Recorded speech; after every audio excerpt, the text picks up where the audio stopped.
இன்னைக்கு இந்தியாவே எந்த மாநிலத்திலும் கிடையாது. மகளிர் சுய சேர்ந்த அத்தனை சகோதரிகளுக்கும் அவன் புகைப்படத்தோடு சேர்ந்து வெளியே கொடுக்கிறது. இது தவிர இன்னைக்கு 50,000 மகளிர் சுய குழுக்களுக்கு சகோதரிகளுக்கு அடையாள அட்டையை கொடுக்க ஐடி கார்டு.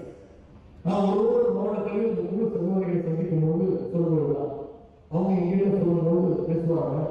ஆனா சாப்பிட்றது வேலை செஞ்சா மட்டும்தான் ஐடி கார்டு கொடுப்பீங்களா, சாதிக்கும் வேலை செய்யற எங்களுக்கும் ஐடி கார்டு கொடுக்கணும்னு அந்த குழுக்களை சேர்ந்த சகோதரிகள் உதவியோடு கேட்பாங்க. அந்த கோரிக்கையை முதலமைச்சர் சொல்லுவாங்க. முதலமைச்சர் போட்ட உத்தரவு இன்னைக்கு இந்தியாவே எந்த மாநிலத்திலும் கிடையாது. மகளிர் சுய குழுவை சேர்ந்த அத்தனை சகோதரிகளுக்கும் அவன் புகைப்படத்தோடு சேர்ந்து ஐடி கார்டு கொடுக்கப்பட்டு ஐடி கார்டு கொடுக்கப்பட்டால் அந்த ஐடி கார்டு மூலம் அவங்களுக்கு பல்வேறு கலைஞர்களும் கிடைக்கணும்னு முதலமைச்சர் உத்தரவிட்டார். அந்த வகையில் தான் இன்னைக்கு குழுவினருக்கு சகோதரிகளுக்கு ஐடி கார்டு கொடுக்கப்படுகிறது. இதன் மூலமா குழு சகோதரிகள் உங்களுடைய தயாரிப்பு பொருட்கள் நீங்கள் செய்கின்ற அந்த பொருட்கள் வேற ஊருக்கு சென்று வைக்கணும்னா 25 கிலோமீட்டர் அரசு பேருந்து 100 கிலோமீட்டர் தூரத்துக்கு எந்த ஒரு கட்டணமும் இல்லாமல் உங்களுடைய நீங்க கிடைக்கின்ற பொருட்களை நீங்க எடுத்து செல்லலாம். இதன் மூலம் உங்களுக்கு வருகின்ற வருமானம், உங்களுக்கு வருகின்ற லாபம் இன்னும் அதிகமாக இருக்கும். நம்முடைய ஆசிரியர்களுக்கு குழு சகோதரிகளுக்கு 1 லட்சம் ரூபாய்க்கு அதிகமான அளவில் வங்கி கடன் இணைப்புகள் வழங்கப்படுகிறது. குழுவோட வேலையை பொறுத்தவரைக்கு நல்ல மார்க்கெட்டிங் பண்றோம். அதை பொதுமக்களும் விரும்பி வாங்கி செல்றாங்க. இதுக்கு 2 நாட்கள் முன்பு மதுரையில் குழு சகோதரிகளுக்கான சாரஸ் மேலா விற்பனை கண்காட்சி முதல் திருவிழாவையும் நான் சந்திப்பது 2 நாட்களுக்கு முன்பு திறந்து. இப்படி குழு சகோதரிகளுக்கு மட்டுமல்ல, தமிழ்நாட்டுடைய ஒட்டுமொத்த மகளிருக்கும் ஏராளமான திட்டங்களை நம்முடைய அரசு செஞ்சிருக்கிறது.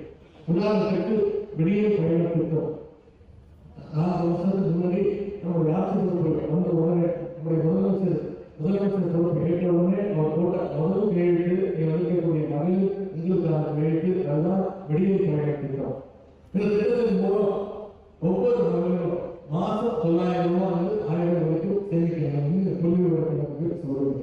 அது மட்டுமல்ல, குழந்தைகளை பயன்படுகின்ற முதலமைச்சர் காலை திட்டம், குழந்தைகளை படிக்கணும் உயர்கல்வி படிக்கணும்ன்ற நோக்கத்தோடு கொண்டு திட்டம், தூய்மைகள் திட்டம், இது எல்லாத்துக்கும் ஒத்தாய்ப்பாக இன்னைக்கு கலைஞர் மகளிர் உரிமை தொகை திட்டம். ஒவ்வொரு மாசமும் 1,15,00,000 மகளிருக்கு மாசம் 1000 ரூபாய் நம்முடைய முதலமைச்சர்கள் உரிமை தொகையாக கொடுத்துருக்கிறார். சில நேரங்களில் சில குறைகள் நிறைய பேர் வெற்றி போட்டிருக்கீங்க. சமீபத்தில் நடந்த முகாம்களில் அதிகமாக பெறப்பட்ட முறைகள் இந்த உரிமை தொகைக்காக சட்டசபையில் முதலமைச்சருடைய அறிவுறுத்தின் போது அனௌன்ஸ் வருகின்ற டிசம்பர் 15 முதல் விடுபட்டுமான சில மகளிருக்கும் நிச்சயம் அந்த மகளிர் உரிமை தொகை திட்டம் விரிவுபடுத்தப்படும் அப்படிங்கிற வாக்குறுதியை கொடுத்திருக்கிற நிச்சயம் வருகின்ற டிசம்பர் 15 அனைத்து மகளிருக்கும் மாதம் 1000 ரூபாய் உரிமை தொகை திட்டம் நிச்சயம் சேரும். இப்படி பெண்கள், திருநர்கள், மாற்றுத்திறனாளிகள், ஏழைகளில் ஒடுக்கப்பட்ட மக்கள் அனைத்து தரப்பு முன்னேற்றத்திற்காகவும் நம்முடைய வியாபார அரசு இன்றைக்கு செயல்பட்டு கொண்டிருக்கிறது. இந்த அரசு எப்படி உங்களுக்கெல்லாம் ஆதரவாக இருக்கின்றதோ, உங்களுக்கான செயல்படுறோம், அதே மாதிரி இந்த அரசுக்கு நீங்க ஆதரவாக இருக்க வேண்டும் நான் கேட்டுக்கொள்கிறேன். உங்களுக்காக இன்னும் அதிகமாக உழைக்கிறதுக்கு நம்முடைய முதலமைச்சர்களும் நம்முடைய அரசு தயாராக இருக்கிறது. ஆனால் இந்த திராவிட நீங்க தேவையோடு நம்முடைய அரசுக்கு துணை நிற்க வேண்டும் என்று கேட்டுக்கொண்டு நாங்கள் உதவிகளை பெற்ற அத்தனை பேருக்கும் மீண்டும் என்னுடைய வாழ்த்துக்கள். இந்த நிகழ்ச்சியை மிக சிறப்பாக ஏற்பாடு செஞ்ச திருவள்ளூர் மாவட்ட நிர்வாகத்துக்கும் மீண்டும் என்னுடைய